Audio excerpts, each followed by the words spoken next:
What's happening, folks? Welcome back to Celtic Fans TV. It's time for the live post-match pint here from Malone's Bar in Glasgow. It's in Silkyhall Lane, so if you're in the area, get involved, come in for a pint. I've got Kevin with me. It finished Dundee 2, Celtic 4 at Dens Park today. We've just made the journey back. Kevin, vital again to round this block of fixtures off with a win, but I thought today we played some really good stuff. Yeah, I mean, we were absolutely fantastic in the first half, and then even then, that first 15-minute spell in the second half, we absolutely blew Dundee United away. I thought Kyogo and Jota were just absolutely fantastic today, but I think we'll go obviously into it, but you need to give Ralston a big round of applause because he's done absolutely fantastic, and he's undroppable at the moment almost. Aye. But yeah, fantastic win, and it's a shame the international breaks come again. We always seem to get this great victory, and then we're off again. Aye, well, we've had a good month right enough. Always important to get a good start. You think back to last week where we didn't really start in the game at all, and then it drifted away from us, but today we get a great start. But first of all, whistle goes, tennis balls in the pitch. Yeah, I mean, I never heard much about it, to be honest. I never saw anything on Twitter about it, which was a bit weird, because normally you hear something. I knew there was going to be a protest, but I didn't know what it was. But normally you hear something saying out the ground, but there was nothing, and then all of a sudden you see Alan Muir saying stop the game, and then tennis balls come raining down. But as much as it might not be the right protest, I still think it's something that needs to be highlighted, because if Celtic are going to go down this route of hiring Bernard Higgins, then on their own mind be it, because I don't think it's the right choice whatsoever. He's a man that's systematically ruined people's lives on what he's done with overbearing tactics. Yeah. I think it needs to be stamped out. Aye, no, I agree. I've got no qualms with the protest at all. The fans have got the right to make their voice heard, and I agree that they need to make their voice heard about this. That the club shouldn't be trying to employ this guy at all. So I have got no qualms with the protest at all. But other than that, aside for that, we did get a good start in the game. 8 minutes in, Ralston strike for distance, Cannon's back off the post, and Jota's there to put it in. Yeah, I mean, you're looking for Jota or Abada or Kyogo to be in the right place at the right time to kind of pounce on any loose ends, and it was a great strike by Ralston, and obviously it came off the Dundee defender, but Ralston, Jota right place, right time, and it's a great start, because for that first 10 minutes we were so overpowering on Dundee United. Dundee, it was untrue, and we really were stamping our authority on the game, and I think it was one-way traffic, because they'd never get over the halfway line for the first 10-15 minutes.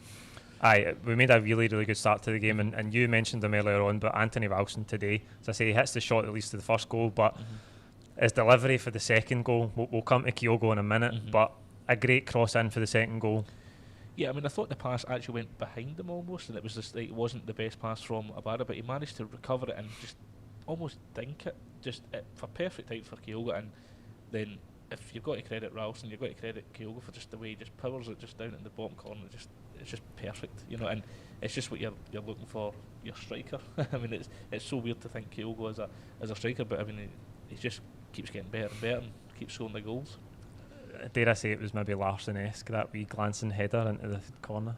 Well, I mean, I'll maybe not go as far as that just now. Maybe give it a season or so before I kind of give the comparisons. But I think it further emphasises the need for Celtic, because I think Sky put a stat out. When he's in the team, we have an 80% win rate. When he's not in the team, it's a 26% win rate, and I think that just further emphasises why he's so important. I get that you really need to manage people, and he has had a lot of game time, but we need to be playing him as much as often to get the victory almost, because he's so important to our team. He's so integral to everything that we're doing. Absolutely brilliant today again. Jota as well, just almost flawless. Like, Jota's dribbling ability, I said this outside the ground earlier on, like, I think it's so easy these days for football players to be much of the same. Like, they're very similar. Yeah. I think dribblers and people that go at defenders and commit defenders, it's almost becoming a dying art. So I think we need a player like Jota, regardless of, I mean, I've heard a lot of people talking about maybe stats guys thinking that Jota's not the best fit for an Ange style, but I couldn't disagree more, because I think we need a player like that who can do something different, who can offer you something different, who has brilliant dribbling ability, who can get past defenders, that can commit players, and he has a bit of freedom in the final third. He doesn't do what you'd expect him to do. He's exciting. Yeah, I mean, whenever he gets the ball, whether it be a crossfield pass or just, he always seems to have a bit of space to do whatever he wants. And I think when he does do that wee bit of trickery, he knows that it's going to come off. He's not like, with respect to Mikey Johnson, he's always trying that bit of trickery to try and get past the opponent, whereas Jota has the ability to know that he will get past, and he's a player that gets you off your feet. Kyogo's not so much the player that get you off your feet, but he will get you goals, whereas Jota is the player that will get you off your feet and want you to go at the games and, you know, be happy to be there. And honestly, it just keeps getting better. And I know I say it all the time, but just pay the money now and just get him in permanently, because we're starting to fall in love with a lone player almost. And I know we've been there before. We've been there so many times before. So get him in as soon as possible. We were singing today, Celtic, sign him up. So I think we all want Jota in the door permanently as soon as possible. But the other side of the game today, I thought Dundee didn't offer too much, but they put 2 crosses into the box and scored 2 goals. So that's disappointing. I thought we were just a wee bit, just in those 2 instances, a wee bit casual defensively. It's still frustrating though to lose those goals, because I think Carter Vickers, for the first one, I think it's his fault. He loses his man, and before you know it, the header's there and it's passed, and we become a little bit nervous throughout, but we kind of got through it, and we rode it out. And then with the second one, I do not know what Hart's thinking, but should have stayed in his line. But I think that the thing for me is, if that was Starfelt in there instead of Welsh, I think because they were growing so much as a partnership, I think potentially 1 goal could have been avoided, because I think Starfelt would have cleared that a wee bit better than Welsh. Welsh is a good option to have, but he's just not at the level that we need him for.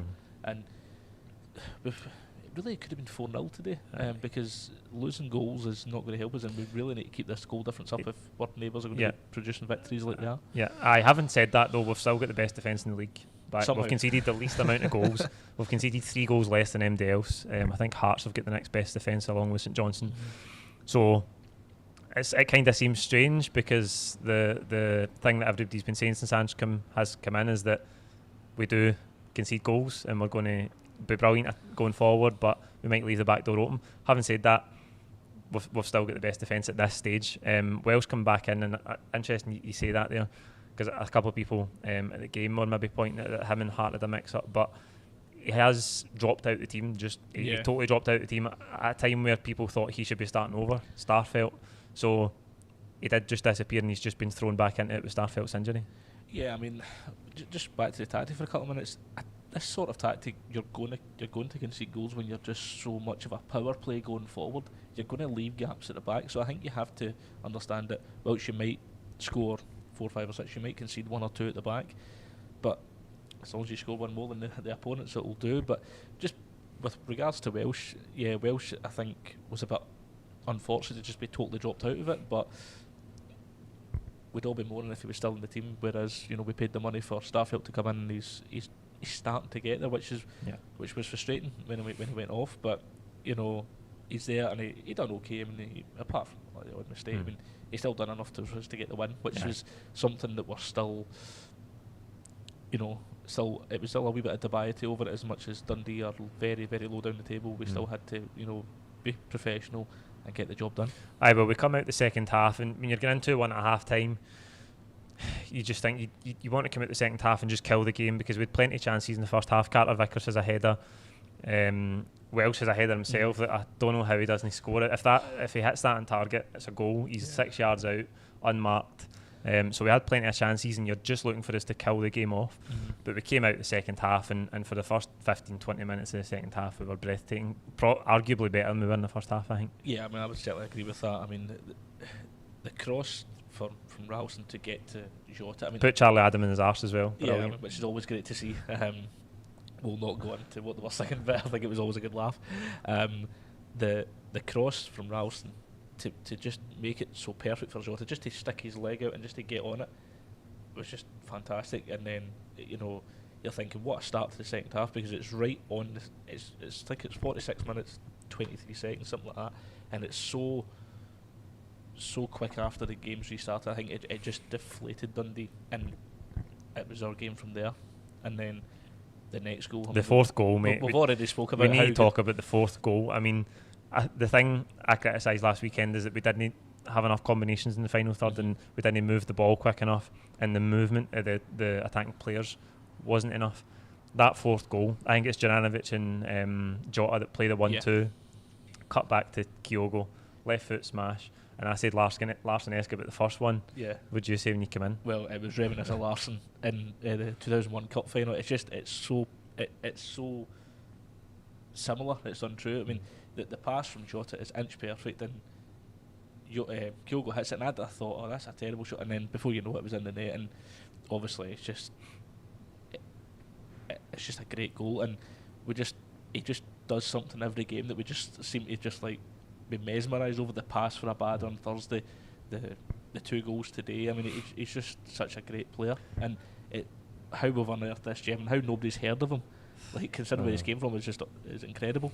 But I'm glad we've got our hands on him. I know he needs to go to Japan, but if the manager would just leave him on the pitch a wee bit longer, he's nailed on for a hat-trick every week, it seems.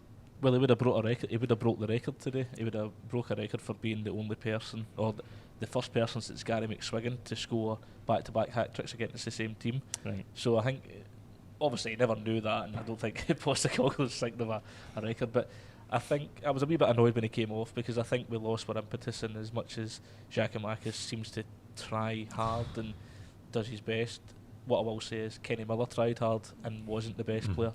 So I think I think the jury's still out now. I think the missed penalty is still playing in his mind quite a lot. He done well on Thursday, but I think even when Forrest came on, I think we were very. I thought Forrest was pretty poor when he came on. So did I. He just looks missing that sharpness that he needs, James Forrest. The jury's still out. I think that's what we'll say about Giakoumakis at the minute. We can't be too critical of him because he's not played a lot of football, but I mean, that one where Forrest goes round the keeper, I don't know why he doesn't finish it in the first place. Anyway, had to be your left foot. That's what you need to do. Left foot's painted on, only for standing on. But comes to Giakoumakis, he plays it over the bar. But I thought, other than that, as you say, Kyogo comes off and then we have a wee dip. We can see the second goal, which we've talked about already. But we were never really under any threat in the game, and we kind of cruised it towards the end. But we could probably have 1 or 2 more goals. We definitely took the foot off the gas, and I think Dundee got a lot more defensive. Like, it was very hard to break them. It was almost reminiscent of what it was like last Saturday, trying to break them down, trying to get the passes in between them. And then once you take the front 3 off, because they're just so dynamic and they're starting to gel so much together, when you bring on Forrest and then Johnson, there's such a change. Disrupts the rhythm, doesn't it? As much as they are the same players and they play the same position, there's just something so different about them that it's going to affect the rhythm of the play. And I think Forrest has got a big battle in his hands to get back in the team, because Abada, as much as he didn't do greatly much, but I mean, he's still doing what we needed him to do, and he's certainly a player that Ange wants to keep playing. Aye, we're such a threat. Even today, there was one on the counter attack today with Abada, and he's not the player you want in possession of the ball at that stage of the counter attack. You want Jota, because Jota's touches are so assured. Yeah. He's a brilliant carrier of the ball. I don't think Abada is as good at carrying the ball. I don't think his touch is as sure. I think his dribbling ability is nowhere near the level of Jota. It's just the thing with Abada is it's the inconsistency. I think we've seen on Thursday, brilliant, a goal and assist involved. Today again, just the end product lacking at times, and we know he's young and that'll come. But there's no doubt that across the front 3, when it is those 3, we're so threatening. Yeah, we're very dangerous. That one-on-one you're talking about, when he played it into Kyogo, it was almost like he blasted it at Kyogo. He needed to just take his time, and if he just passed it, I think there could have been a chance for Kyogo to try and get it away. But it was just he was trying to control it from just such a poor pass. But I still think that's your best front 3 going forward, and it'll be the best front 3 going forward for the next couple of weeks once we return from international break, which is, again, I say, it's so frustrating. Aye, it is.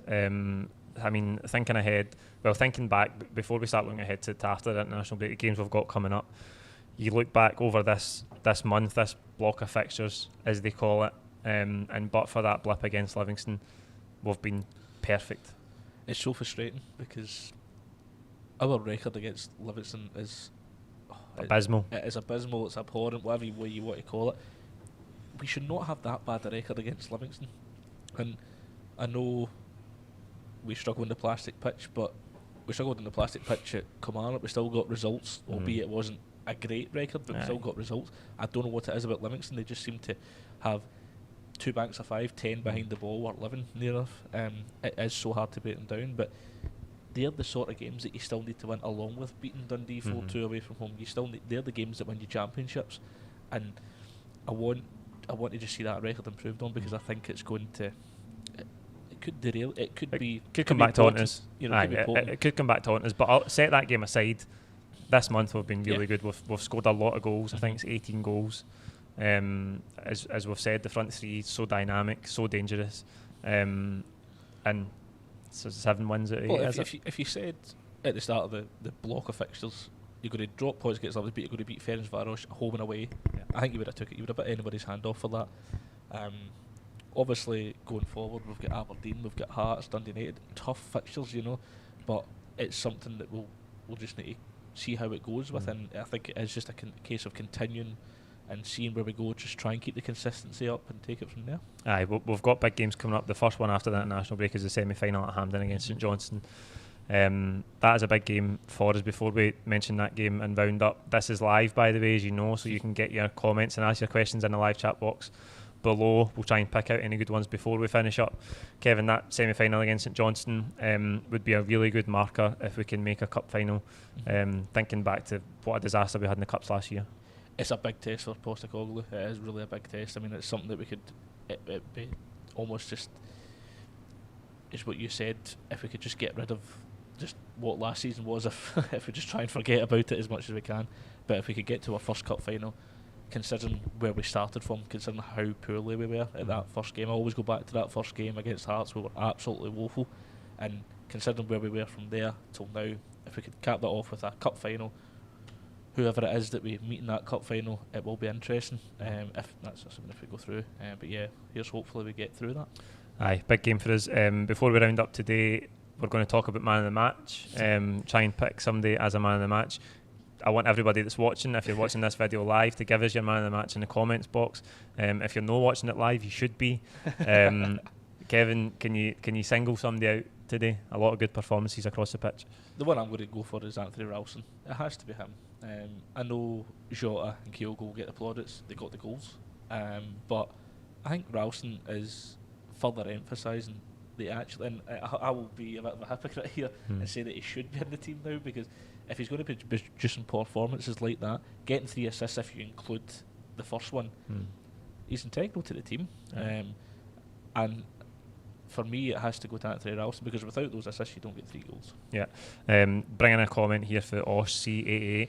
Thoughts on the contract extensions for both fullbacks? I personally don't agree with either of them. Obviously, Greg Taylor signed a new deal to 2025, and Ralston with a new contract last week as well. Do you think? I mean, I think going forward, those two are probably not going to be first choice long term for where we want to get to. But would you make the contract extensions? Well, I would say I don't personally agree with the Greg Taylor one, because I think Anthony Ralston has been shown a lot more than what Greg Taylor has over the course of the duration of this campaign so far. I still think, though, you need to think from a business point of view. If they're not going to be full, if they're not going to be the first choice, we need to try and make money on them. We're still a business at the end of the day, so it makes clear business sense to try and get them tied up in long-term contracts. If we bring in somebody new in January, then it makes perfect sense to me. But I still was, even that aside, talking from a fan's point of view, I still think the Greg Taylor one came out of nowhere, because there was nothing really that's made me think it was fantastic. Ralston has at least got a contract extension backed up by good, decent performances, and today is no different. But Greg Taylor's a bit out of nowhere. In terms of man of the match, split down the middle between Jota and Ralston. I think, if you glance through that, I'm going to just give it to Jota. I'm going to go Jota as well. I thought Ralston was really good, brilliant to be involved in the 3 goals, fantastic. But Jota, the ability, you just can't knock what he's doing just now creatively. I think that's 11 goal involvements in 15 or 16 games. He's just been fantastic. You really can't, but I'll still stand by. Still sticking by Ralston. That's fine, mate. That's absolutely fine. But Jota, I mean, I didn't hear what they were singing at Des Battles. I was watching the telly, but need to sign him up. Just Sign him get up. because we're falling into that dangerous trap of falling into love with loan players. If we just get him tied down for a couple of years, I think he could be absolutely integral and could be good for progression and consistency going forward with the team. Aye, absolutely. There you go. That's it for the live post-match pint here from Malone's tonight. Like this video, comment with your own thoughts on the game below. Don't forget to subscribe if you haven't already. We'll be back after the international break with the build-up to that semi-final at Hampden against St Johnstone. Thanks for watching.